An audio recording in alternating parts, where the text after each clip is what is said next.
Good morning. So the Rebbe is talking here in Parshas Pesach, 1991. We'll do a quick review of yesterday's class. Good morning, everybody. Welcome. We talked about free choice, free will, and reward. Okay, so if the Rebbe gives the example, if you're a laborer and like a day worker, you get paid, right? You have a contract and you need to get paid, and you need to get paid right away. There's a mitzvah in the Torah to pay your day workers that same day, not to push off their payment. And there's laws about payment and reward, okay? Schar, it's called. Either payment or reward. In Hebrew, it's the same word. Now, if a person's though a servant as a slave, like he's owned by the person, a slave doesn't get paid, right? He just has to, right? He's forced to. So the question is, if God created us and he put us in this world, he owns us, right?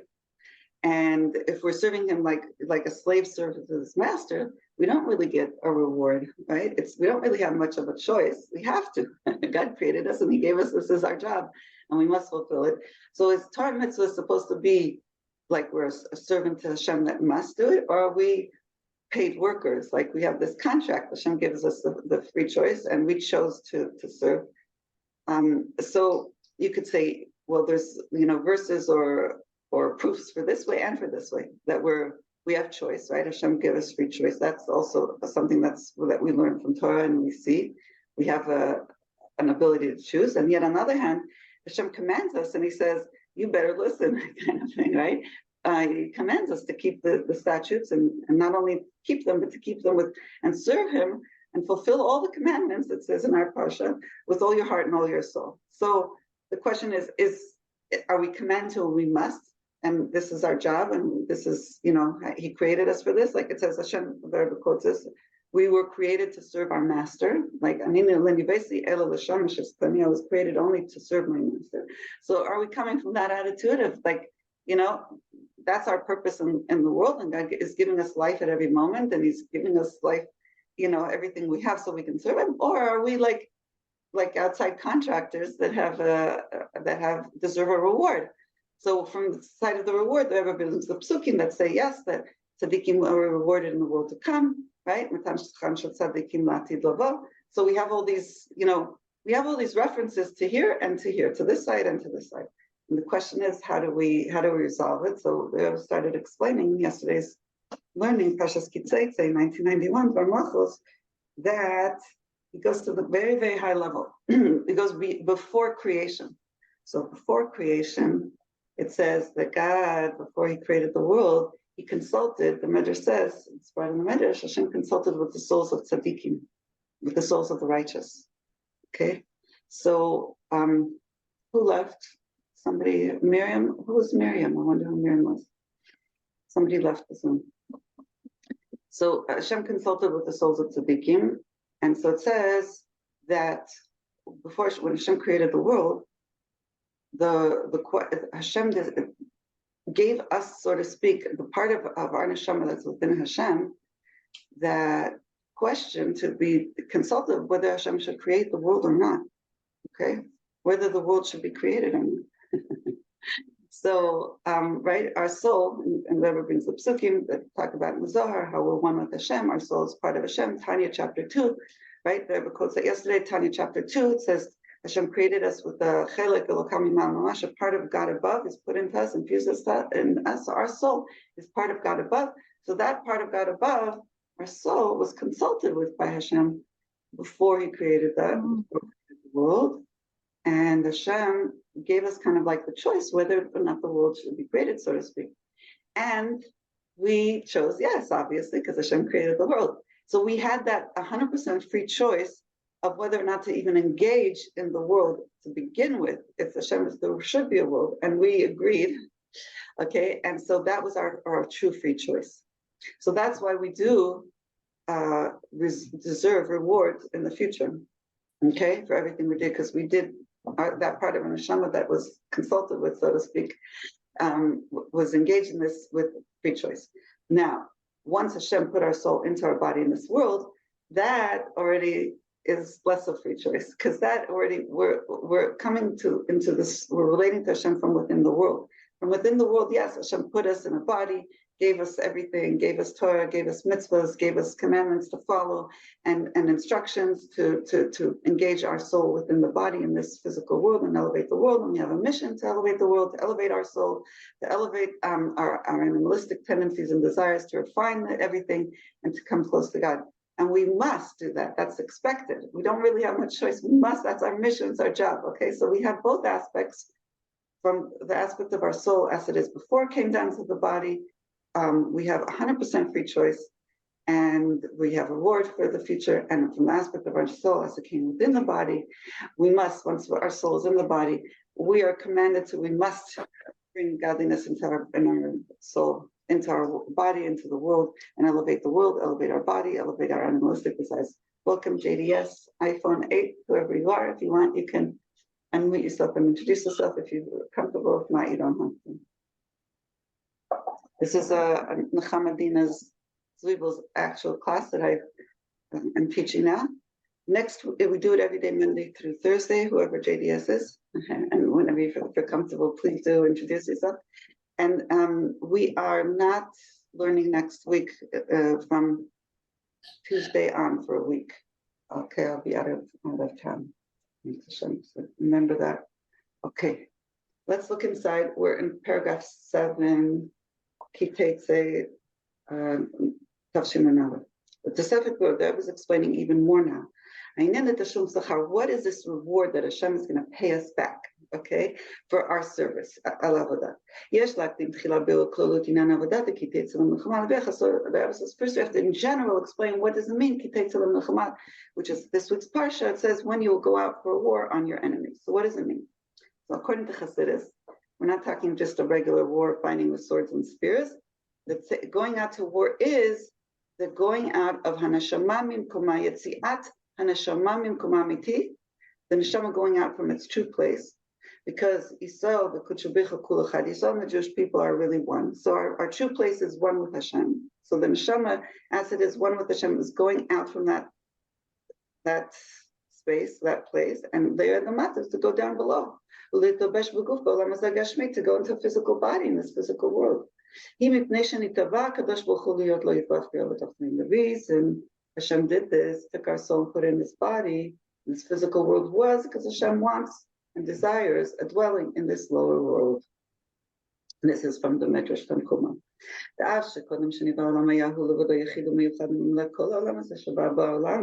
Even though, and the Rebbe is also quoting here from, I think, Chana, the beginning of chapter 36.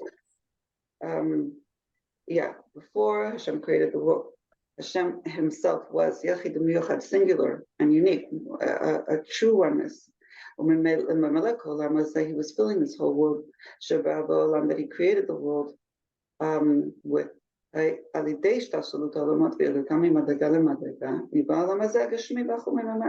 But Hashem, hid himself, and he created many, many worlds until he created this physical world, which is coarse and physical, and it's like it's tangible, you can feel it, sense it with your senses.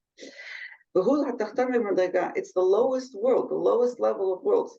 There's no lower world than ours. There's no more world that covers up Hashem more than our world. Being an Esther, when it comes to concealing Hashem's light. This was Hashem's will.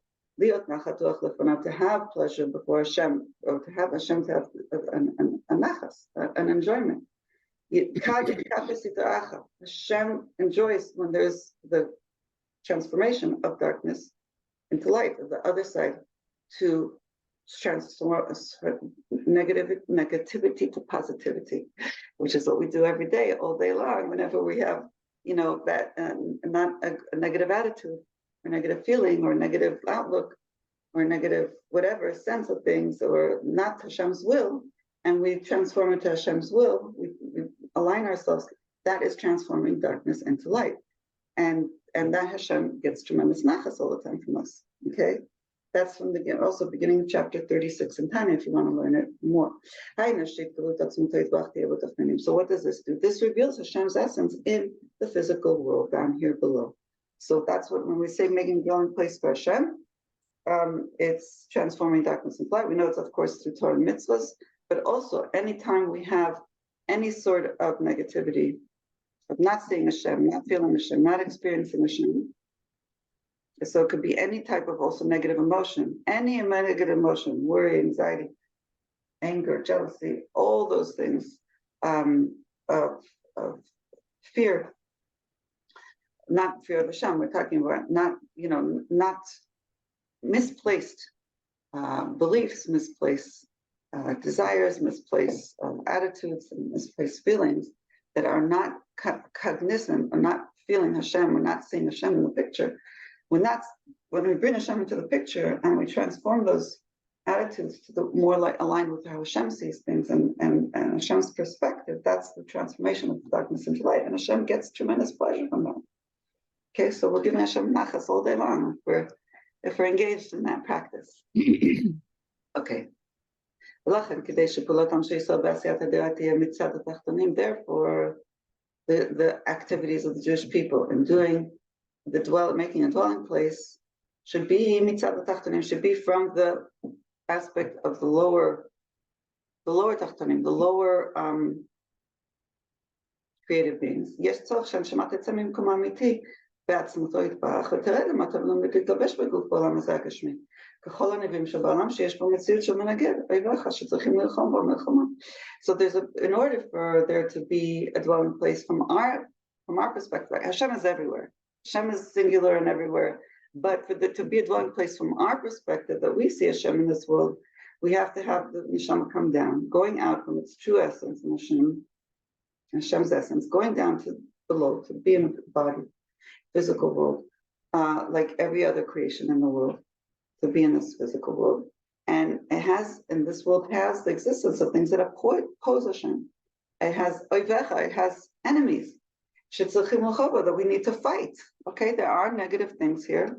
There are, right? That's why we need to also have the judges, right? And that we learned last week, and we have to have the advisors, because there is opposing forces. There's negative forces. There's sitra acha, there's klippa, there is negativity and evil in the world. Until Hashem will remove all the negativity, there is negativity in the world. So, and there is things that oppose Hashem and conceal Hashem. And once all that's removed, then we have true, complete redemption for the whole world. But it's our job to remove these concealments and remove these negative forces and be able to see Hashem in everything at all times. Welcome, Gittel Chana. So that is our job in this physical world, to give Hashem nachas, to give Hashem pleasure of transforming darkness into light. We do that every time we reveal Hashem, in every moment that we reveal Hashem. Welcome, Gittel Chana. Thank you for showing yourself so we know who you are. Thank you. Appreciate it. Okay. Where are you, Gittel Chana? Where are you from? Where are you sitting with your big smile? I live in Southern California. Southern, wonderful. You're close to me. I'm also here. So good morning. You're an early riser. I'm in Los Angeles. Okay, good. Okay. So we're learning this book from the Lubavitcher Rebbe, 1991, all these futuristic ideas and very high ideas of the purpose of what we're here for and what our mission is here, especially now in our generation, our time, the last moments of exile, as we're getting ready for the biggest revelations of Hashem in the world, for which the world was created to begin with. So the Rebbe is over here talking about free choice, and how we still get reward for everything we've done and our soul's mission accomplished in the world, even though it's expected of us. And Hashem is putting us in this world for a purpose, and He's giving us this job to transform the world. Still, even though Hashem created us and gave us everything and put us here with this mission that we must do, we still get reward and the free choice. Why? Because the Rebbe explains that from the source of our soul, as it is one with God, on the highest level, we chose to come down into the world. We chose for the world to be created. We're, as part of our soul that's one with God, had that aspect of being, so to speak, consulted and on board with even the world being created and our soul coming down into the world. So that was our choice, to be coming down here.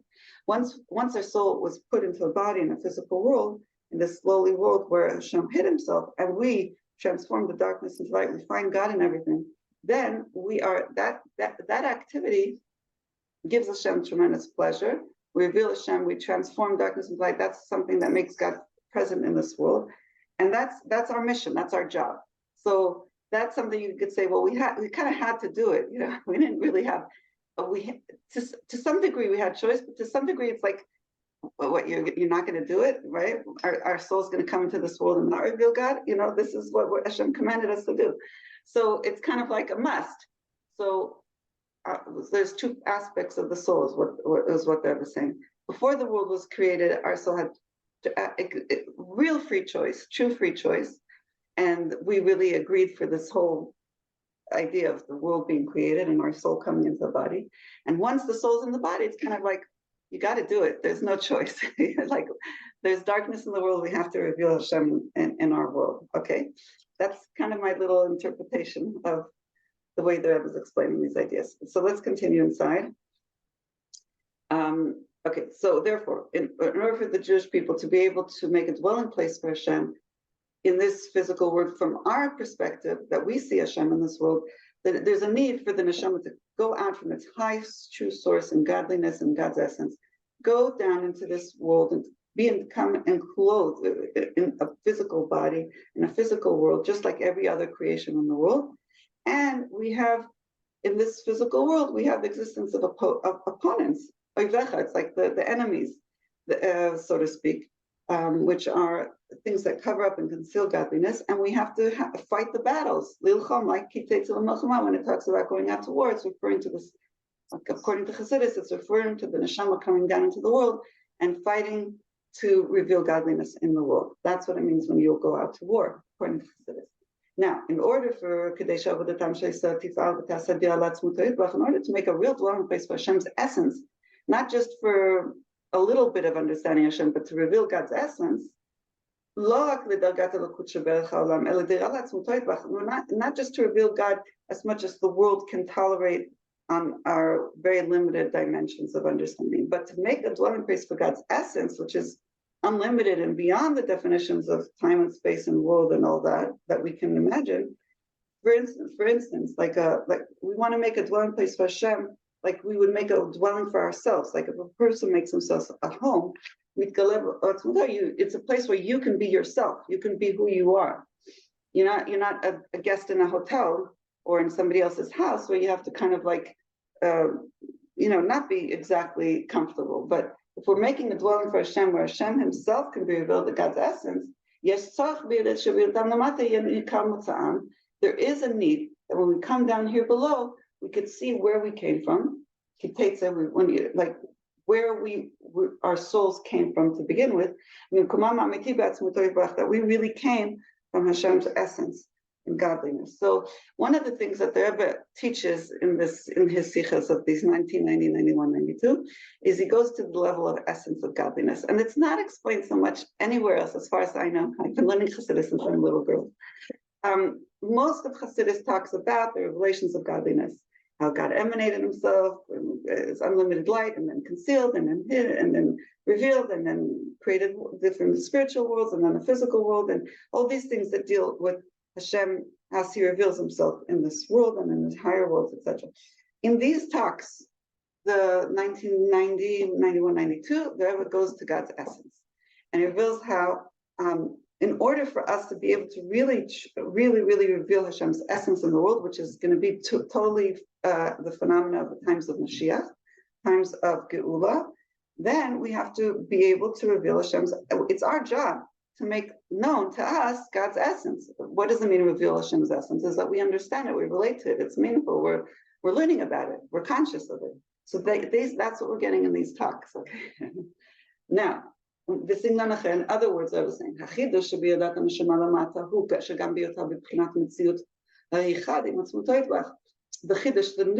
novelty of the neshama coming down here below is that also when it's coming here to be in existence on its own in the physical world, it's still one with Hashem. So the neshama feels like it's separate. It's an entity in a body. It doesn't feel like necessarily that it's one with Hashem at that moment, right? It feels more that it's present in a body.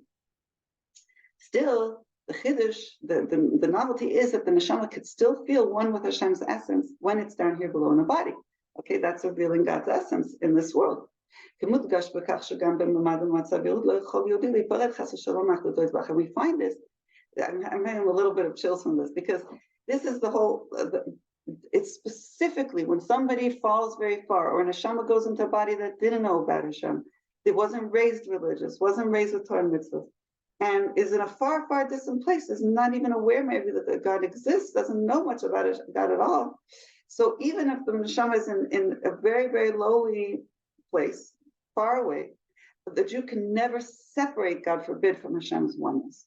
So this is emphasizing and noticeable much more that God's essence is with every person, every Jew, when the person is in a state of not knowing, not revealed consciously of what Hashem is and who Hashem is. It wasn't necessarily raised with with the idea of Hashem, and it's completely distant, but never separated. So that we see God's essence even with somebody who is far, far, far away from consciousness of Hashem.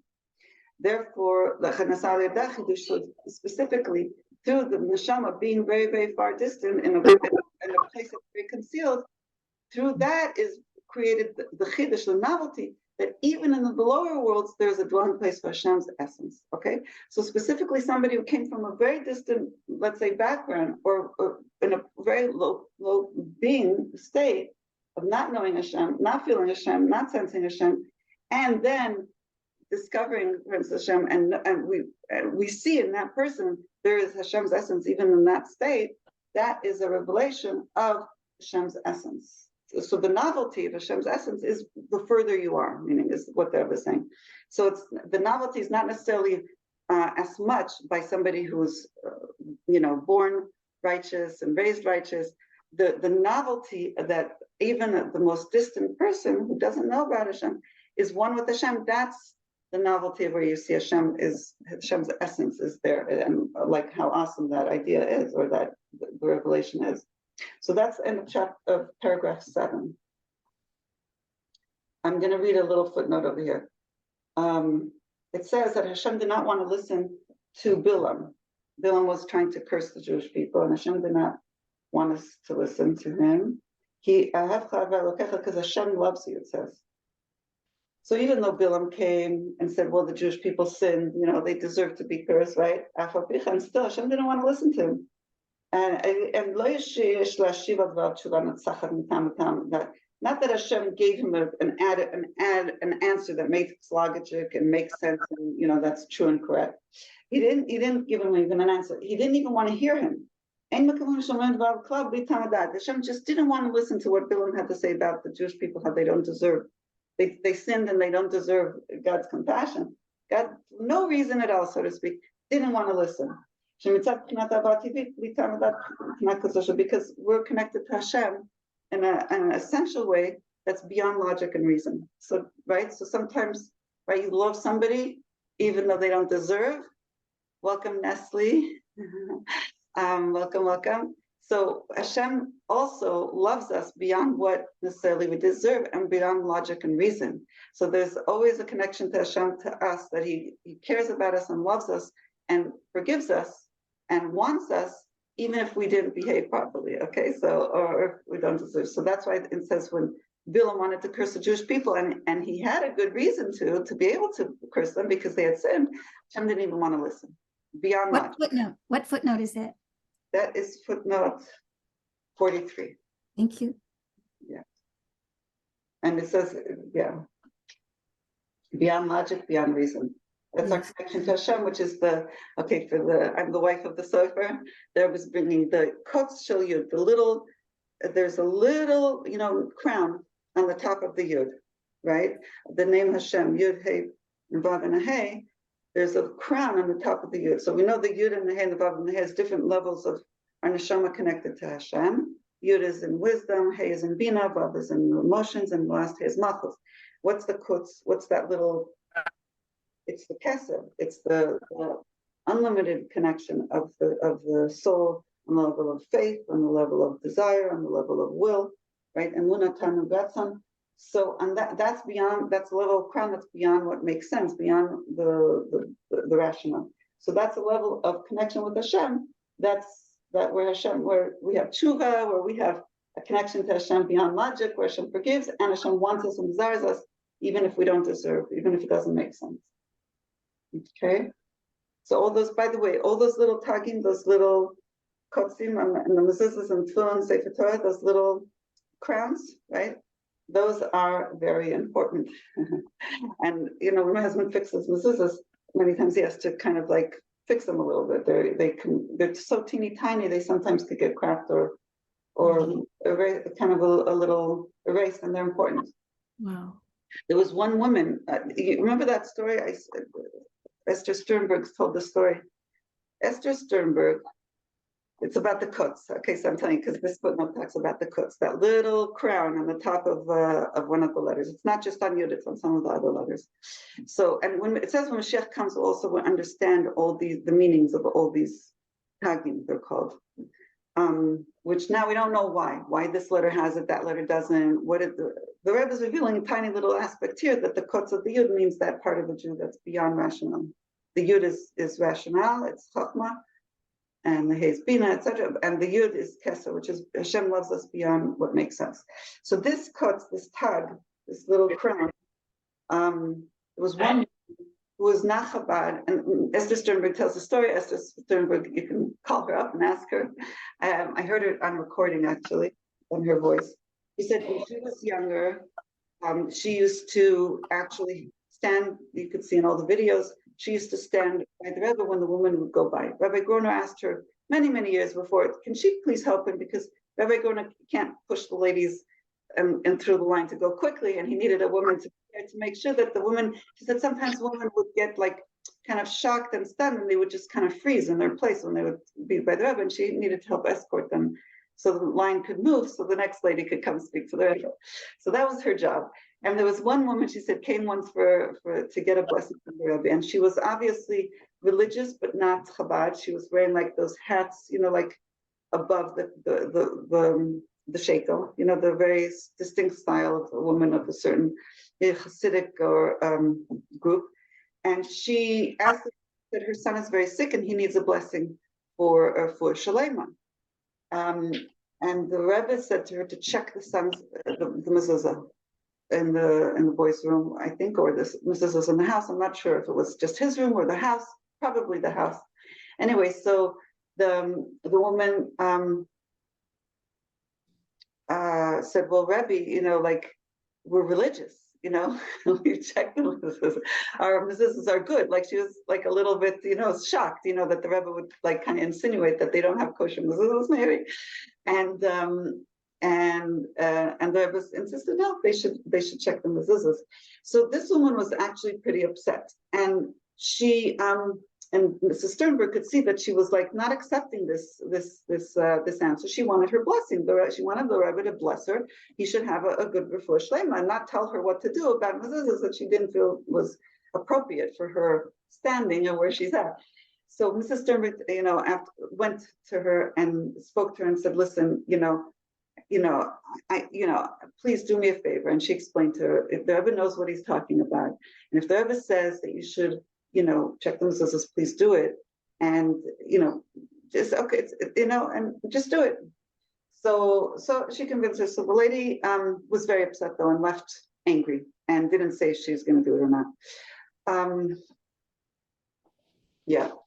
So I just want to make sure I tell the story 100%.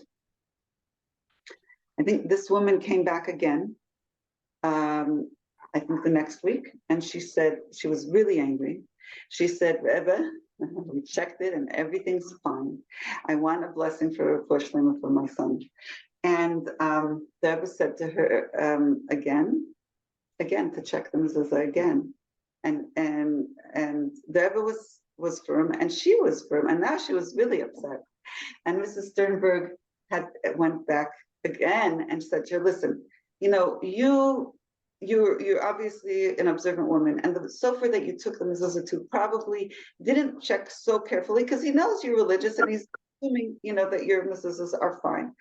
Please take it to somebody, a sofer who doesn't know who you are, and don't and have him check thoroughly. And she said, I know from being by the Rebbe that the Rebbe knows what he's talking about. And this time this woman was like really, really fuming, and she really was really upset. And anyway, she came back, I think 2 or 3 weeks later. She was beaming, she was happy. Came to tell the Rebbe that they did check the Mezuzah with a different cipher, and there was something in the kutz. That's why I told you the story. Just that little tug, that little teeny crown that needed a fixing. It wasn't like a major earth-shattering, seemingly thing that needs to be corrected. Just one little tag had to be fixed, or missing. I'm not sure what it was. If it was missing or it needed to be fixed, whatever it was taken care of, and the boy got better. Okay. So you can verify. Esther Sternberg lives in Crown Heights. She's the head. The Rebbe put her as head of the Neshek campaign, the candlelighting campaign. She's the one who's been putting all these ads in the New York Times of candlelighting time, and she has lots of wonderful stories to share. Okay, so here we go. We are up to paragraph 8. Yesh Lomar. So now, whenever the Rebbe says, welcome Nestle, whenever the Rebbe says Yesh Lomar, it means the Rebbe is giving his own insight, his own chiddush, his own new novelty insight. He's saying this concept of this idea of that we can never be detached completely from Hashem. We're always attached to Hashem's oneness and unity. And the novelty is that this specifically, when a neshama is far and distant from Hashem and doesn't see Hashem to begin with, when we reveal that it's always essentially connected to Hashem beyond any logical reason, it's one with Hashem, we reveal the source of the neshama as one with Hashem. That is more of a transformation, more a revelation of God's essence than anything imaginable, right? The more distant we are, and the more God is hidden, and the more light we bring into the situation of our connection to Hashem, the more we are revealing Hashem's essence. Now, so this is revealed in our parsha where it says neshama should go out to war. It's talking about neshama coming down to the world, and it's far and distant, and we reveal Hashem's essence in a place where He's hidden. Now, this idea is also, Rebbe says, as alluded to in the next week's parsha, which is Kitavo La'aretz, when you will come to the land, which we read at Mincha time of this week. According to Chassidus, it explains, what does it mean you will come into the land? It's explained that even though the true essential place of the soul is the Malam Alam, is really beyond the world, our soul is really above. It's not related to the world. It really belongs to be in Hashem's essence, above the world, above creation, above the limitations of time and space. Right? Mikol Makom. לא זו בלבד שיוצאת משם כי תצא אלא עוד זאת שבאה כי תבוא ונכנסת ומתגבשת בגוף שבארץ ובלשון האצילות כדי שעבודתה בבורא עולם תהיה מצד התחתונים. Not only so that neshama goes out from this high place of being one, in addition, it comes down and goes into a body that's in a physical world, in Aretz. Aretz is like physical land, which is connected to physicality, and our body also. Here's just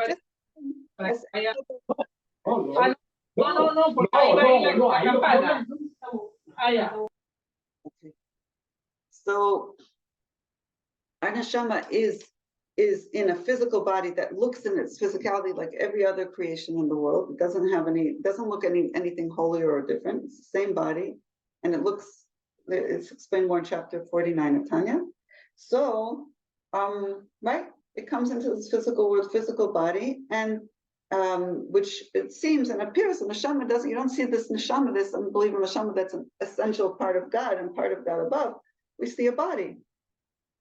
Okay, and so, in order, why is it done? So that our service of Hashem in this lower world can be from the perspective and the initiation of the lower beings, of the tachtonim, of this low world. That in this low world we can see Hashem in the most physical and world and aspect of the world. Through it coming down into this Aretz, into this earth, into this land, we can make the world Eretz Yisrael, a holy land. What does Eretz mean? Eretz Yisrael. Eretz means desire. And that's why it says the land of Israel was called the land of Israel from the word Eretz Yisrael, because Eretz means it desires to do the will of its creator. That's what Eretz means. Eretz means Ratzah, which is will. So we're doing Hashem's will. More than that,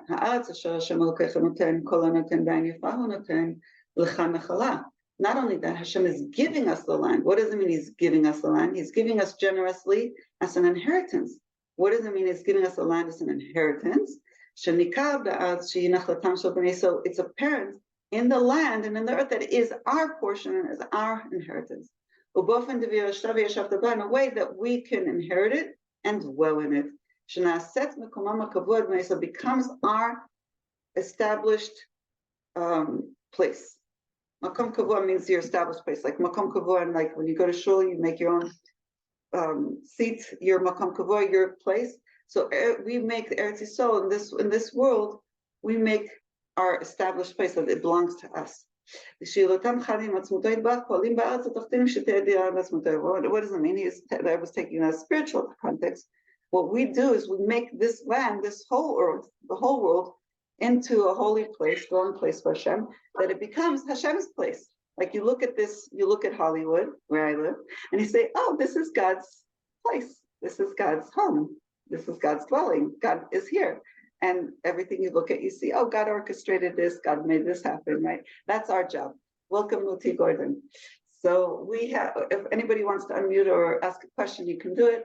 But, oh, I see she ran away. Maybe I shouldn't welcome a new person. Anyway, here we go.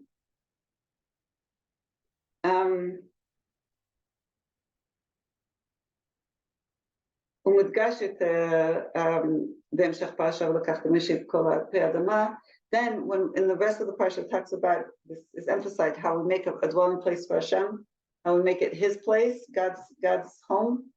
It's expressed in the parsha when it says we should bring from the fruit of the land, which is the mitzvah of bikurim.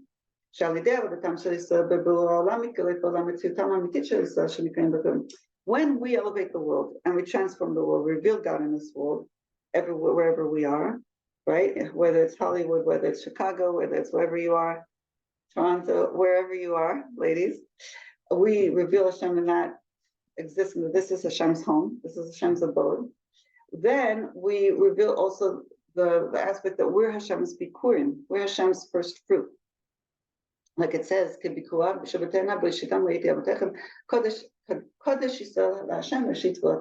we are holy, we're called holy nation to Hashem. We are the beginning of His fruits, the first of His fruits. What does it mean we're the first fruits of Hashem? Because we were first to everything. Because we're first, essentially at the beginning, we were one with Hashem. That's why our neshama, because it was really essentially at first one with Hashem's essence, and neshama came down. That's why we can make this world down here below Hashem's essence. So this is an idea that was kind of viewing a lot. That if we look at ourselves not as just human beings and bodies with this, that we're just limited by our physical senses and our physical understanding and our human brain. The Rebbe keeps saying, see yourself as a soul and a body. Your soul is one with Hashem. It's always connected to Hashem. Its source is higher than the world. You really are above and beyond the world. You don't have to be limited by the dimensions of your soul that's in the body. You really are always connected with Hashem's essence, even when you're here in the body. Therefore, you have more power to you to transform this world. You're not limited by the rules and regulations of nature. We could always tune into miracles. We can always turn into Hashem that's giving us our existence at every moment from a higher place of nature. And that, especially in our times, we can do that because we're at this state of understanding Hashem's essence. It's being revealed to us through Chassidus, that we're really above and beyond the world. Our soul has a connection to Hashem that's beyond the limitations, and we can transform and reveal Hashem anywhere, anytime. Okay? Any questions or comments?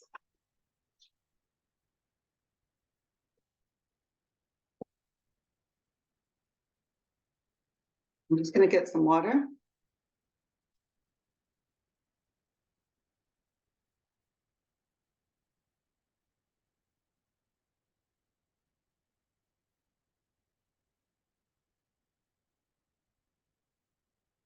Let that sink in a little bit.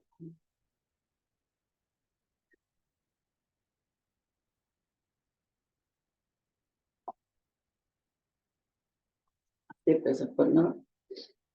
I don't see any footnotes. I needed that time to sink in. I am happy to hear about Eretz again, because I remember hearing that it didn't mean like exactly literally the land, but it also meant, and then you told you it was right here in this sikha. I'm so happy. Okay, so I'll read the paragraph again. Through our refining the world, the previous paragraph talks about refining the world to make it Hashem revealed from our perspective, from the lower beings' perspective, until hatachtonim, the lower dwelling beings, acknowledge and it's revealed to us in this physical world that there's a God, and that God is here and God is present. That's from our perspective. So through this, we make the Eretz Yisrael, make the land into the land of Israel. Like it says, and the Rebbe quotes, why is Eretz Yisrael called Eretz Yisrael? Eretz is because Eretz also means will, and it means that she wants to do the will of her creator. And that's a quote from the Medrash. Now, more than this, the Aretz Asher Hashem Elokecha Natan L'chanech Latz, in our portion it says Hashem is giving you this land for an inheritance. What does that mean? The Rebbe explains, it's apparent and we can see in the land that it is your inheritance, it's our inheritance. Like it's becoming more and more revealed to the world that the land of Israel belongs to the Jewish people. It wasn't so clear before. And the more Jewish we are, and the more we practice Yiddishkeit, this is becoming more and more apparent also for Israelis, that what right do we have to the land is only if we're actually the Jewish nation that is really Jewish.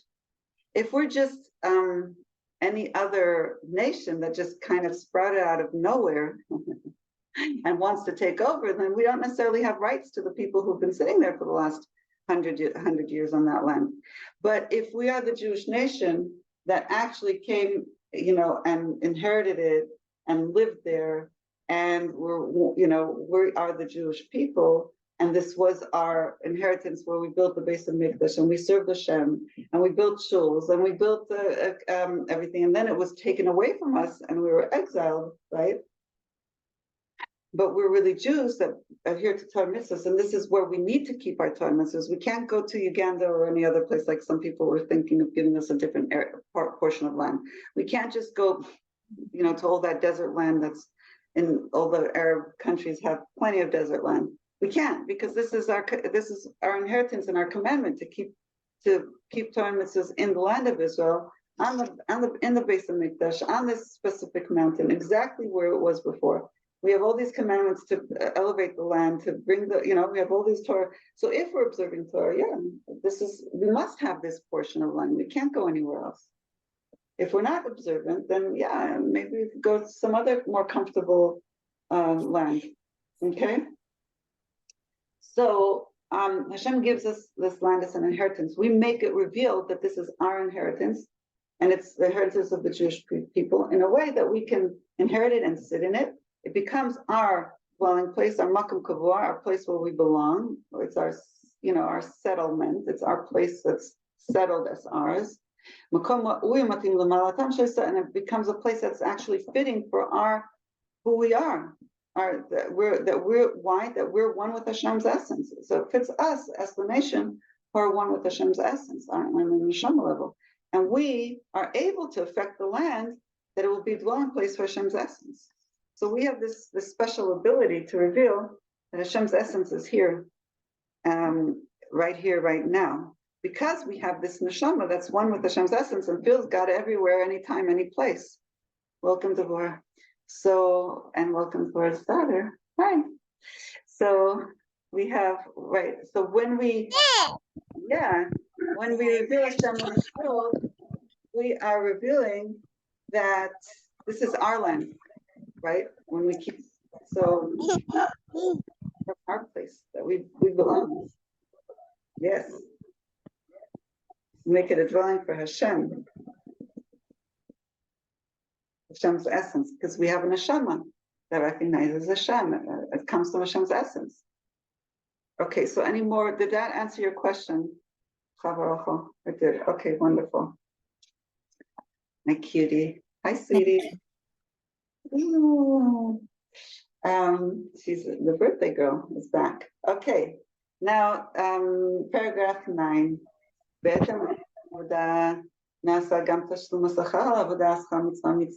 So now we're going back to that whole thing of reward, right? We said Hashem is going to give us reward in times of geula or whatever it is, or whenever Hashem, or actually, the Rebbe is going to initiate. We're supposed to get the reward as day workers. Like, right, there's a mitzvah to pay your worker that day that he worked, okay? Not to push it off. Okay. So if we have this, okay, let's look inside. I don't want to say something because I didn't really prepare 100%. But, okay, so the Rebbe is going to the reward aspect. For the service, the work that we've done in this world of revealing Hashem.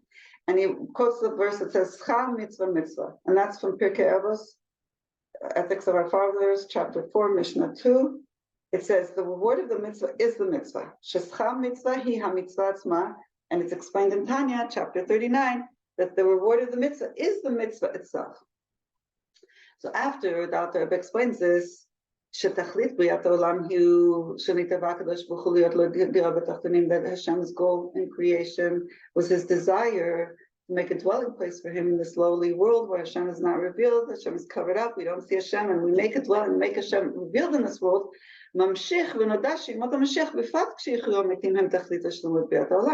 He explains in chapter 37, the beginning, Alter Rebbe explains that we know that the days of Mashiach, and especially when there'll be the resurrection of the dead, that will be the whole and completion of the true goal of the creating the world to begin with, that the world was created will be revealed, the whole true purpose will be revealed then. Explains the next chapter afterwards. Oh, I'm sorry, that was chapter 36, and now in the chapter 37 he continues.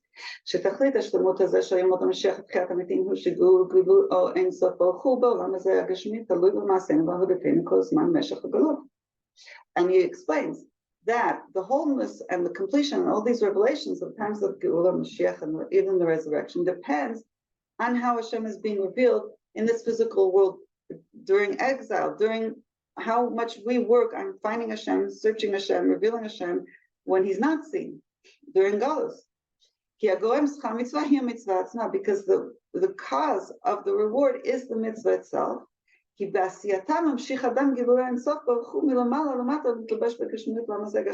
when we are dealing with the world that's hiding in Hashem and we reveal Hashem, we cause Hashem's light to be revealed in this world, the unlimited light of Hashem. So every time we have a negative thought, feeling, or action, or desire, or drive, or emotion, or whatever attitude, and we transform it, we bring Hashem's consciousness, and we see things from Hashem's perspective.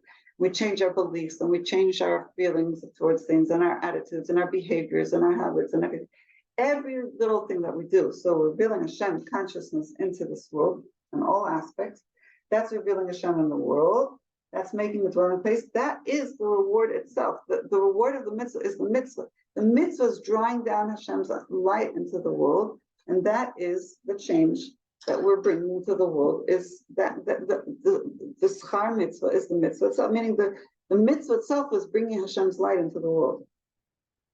So, kloma. Meaning the reward of the mitzvah is the content of the mitzvah itself, which is to reveal to reveal godliness in the world.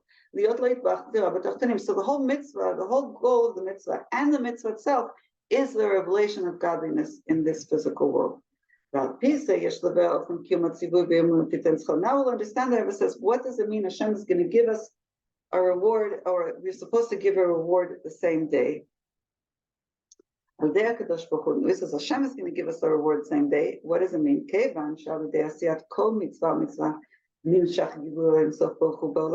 Since through every mitzvah that we do, we draw and we reveal Hashem's unlimited light, godliness into this world.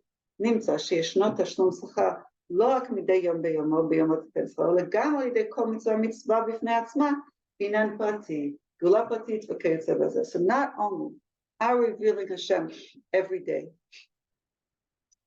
in the world through keeping mitzvahs, every day we get our reward, and Hashem is revealed that day in the world, but also the Rebbe says each mitzvah that we do is a revelation of its own of godliness, unlimited light. Every moment we're doing a mitzvah, we're revealing godliness through that mitzvah in every little detail.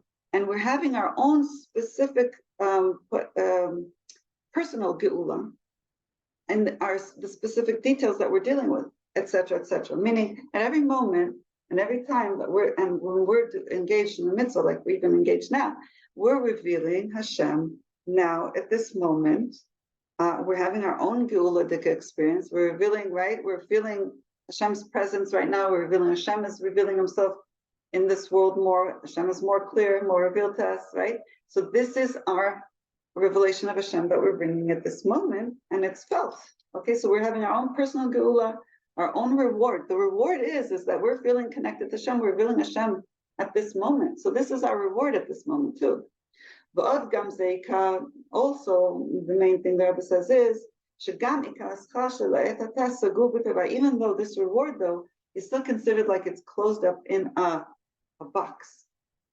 And this is explained more in the Kupei Torah and Sefer Marim, Tafesh Kafsain, Tafesh Kaftes. The Rebbe gives the pages where this idea of the reward is actually hidden in a box. Still, even with this revelation of this God's unlimited light, this personal geula that we're experiencing now, even though it's really hidden, we don't actually see with our physical eyes necessarily God's unlimited light. It's still there, but says it's in our possession. We have this hidden, this revelation in our possession. It belongs to us now when we're doing this mitzvah. Each and every Jewish person has like this treasure box of revelations of godliness. We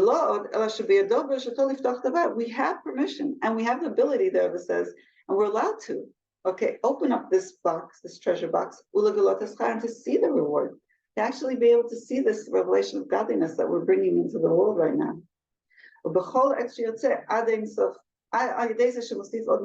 And any moment we can do this, any moment we can see this reward, through us adding another mitzvah. The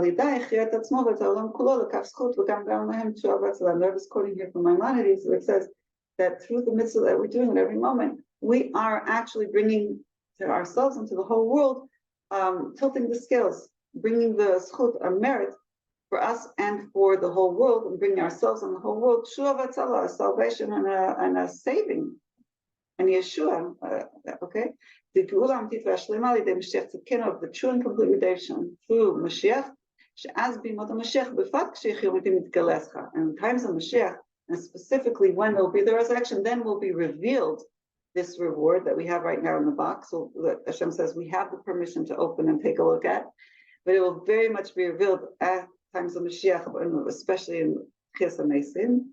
Where it says, there will be an unlimited revelation of God, this God's light in the physical world, an unlimited light in a physical world, in a limited world. Like it says, Hashem will be revealed, and all nations of the world will be able to see Hashem together.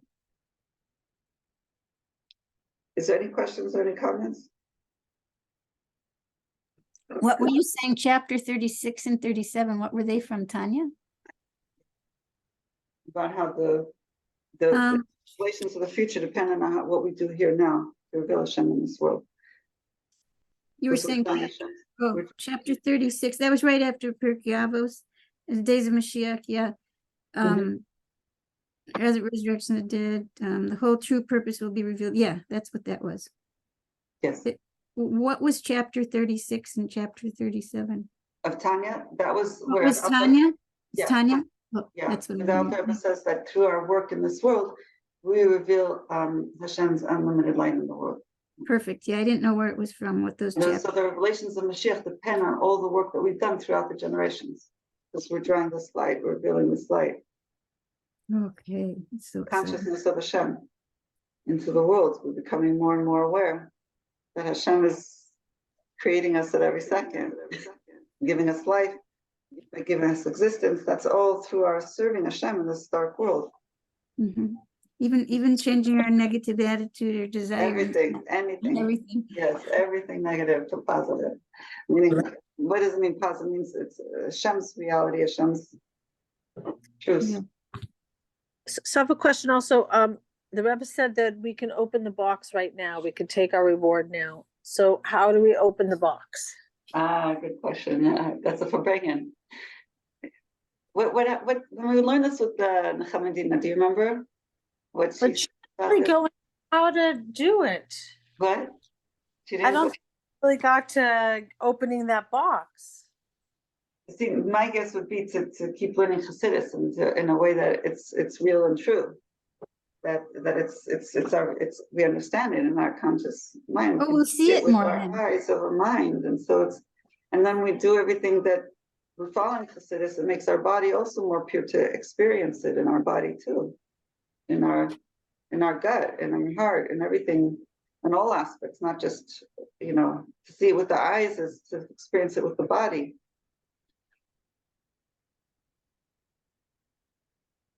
I think that's right. Amen, amen. We have to pull it in. We have to do a seamless connection with Hashem, right? Blend in with Hashem. His will is our will. Yeah. Yesterday, I joined. Javi had posted that like somebody was doing a somatic healing with somebody, and she did something that actually I've learned from Rabbi Ginsburg many years ago is breathing. Before she started any discussion or any type of trying to coach or heal this woman, she had us do like a breathing exercise just to calm the body down. And Kabbalah and Chassidus teaches, I've learned this from Rabbi Ginsburg when I was in my early 20s, that there's breathing exercises that you do where you can visualize all kinds of psukim, all kinds of ideas of joy. And I remember I learned it when I was like 19, 18 from him. And it's helped me many times to just calm the body down and then experience these ideas also in the body, not just in our brain, but the whole body. So, yeah. People are doing that more and more now with somatic healing. Either getting their bodies to calm down so that they can experience them. What? We do that with Meir Hai, Rivka's husband, Rabbi. Yeah. He does these meditations where we do that. We breathe and then we focus on psukim and we integrate them into our body. And yes. It's for like at least like a half hour, 45 minutes. So it's kind of like our body is also in tune with Hashem, really. If we bring our neshama awareness into it, and that's the breathing, and that's the thinking, the psukim, so our body can also experience Hashem awareness in our, feel Hashem in our physical body too, not just in our mind and in our heart, but also in our physical body. Yes, that's beautiful. Should we stop here and then continue tomorrow? Yeah. Yeah, we can still be. What? We're still right. We're still good. There's still doable to finish, right? Yeah, there's plenty to still finish. So we have one more little paragraph left for part 9. So I'm letting you know so that we on page 429 we still have one more paragraph left. So tomorrow 7:30, God willing. And listen, I'm just wondering if any of you want to do it later. I'm happy to, because people are. It'd be impossible. It's Oh, what? no. That'd be impossible for me. Impossible, because the day starts and then it just Okay. with clients. Okay, so 7:30 my time, 10:30 Eastern time. Welcome, Eliza. We're doing this every day, God willing, Monday through Friday. And the next week, though, I'm off. I'm out of town from Tuesday on for a week. God willing. I'll be back September 7th, I believe. I don't know if I'll be able to teach September 7th or I guess learn September 8th. Happy winter. I think it's winter there, right? It's winter there, yes. Thank you for reminding me. Okay, I'm gonna do psukim. And then if anybody has any other question or comment, you could, and we'll end. Torah tzipah lanu Moshe Moshe Kivilas Yaakov Shema Yisrael Hashem Elokeinu Hashem Echad B'chol Davar V'Davar Moses Atzmo Ki Hu Yatsa Hayom Yitzayim Kol Yisrael Yesh Lehem Chelek L'Olam Haba Shneimar V'Amech Kulam Tzadik L'Olam Yeshuat Tznetzah Matayim Aseh Dali Yisrael Ki Kol V'Lechad Davar Mel B'Picha V'Ubav Kol Asosel Neh Hashem Yitzav Alav Lo Kol Haaretz Kivod Mabit Alav V'Chen Chalez V'Alev Imo Do Kol we learned that today. ושיננתם לבניך ודיברת בם בשבתך ובעשיך והלכתך בדרך ושכת בך ובקניך יגעתי ולא מצאתי אל תאמין לא יגעתי מצאתי אל תאמין יגעתי מצאתי תאמין ואהבת לרעך כמוך רבי עקיבא אומר זה כל הדבר בפרק זה כל האדם מסך בספייסו ויש כל האדם מסלינים בתחתונים לא יתפחדי הזו בתחתונים ישמח יסבר יספר שכל מישהו מזה ישראל יש לו לשמח בשמחת השם וששש שמח ודירס בתחתונים מחיה דמינו מועינו ורבינו וכל משך לנו מועד. Chana, do you have any questions or comments? It's nice to have you on board. Yeah, I have a quick question. What word of eretz is, you said it's, I'm sorry, longing? Yeah, longing. Yeah, But what's the eretz word? means desire in Hebrew. From what, you're saying eretz, it's atzmo means desire? Like which shoresh? Will. Or? Eretz is ratzon. Ratzon is will. Oh, ratzon. Okay, thank you. Now I get it. Okay, ratzon Yeah. is eretz. Oh, backwards. Yeah. Oh, yofi. Okay, tada. Okay, now I got it. Yes, yes. Oh, wow. Chana, you have any questions or comments? You're new. Yes, You get the yes. Can you hear me? Yeah. We met at JLI, right? Yes. Very nice. What book are you reading from so I can get it? This is called Dvar Machos. Chavaracha can show you maybe the English. You have the English in front of you, the English book? She's our scholar in residence, Chavaracha. Yeah, I'd like to get that book, please. Yeah. You know, there's a woman on our Benjaminson. I called her up and she just sent them to me. Yeah. I can send it to you now, who she is. Well, Yes. So Karen is also showing the book, with the picture of the Rabbi on it. Oh, and there's Chavaracha. You have two pictures of the book on screen. And yeah, and Alyssa said she'll post on the Nourishment for the Soul chat, which I think I added you to. If I did, Yes, yes. So she'll post on that chat. The Lena, link. let me see if I can find her.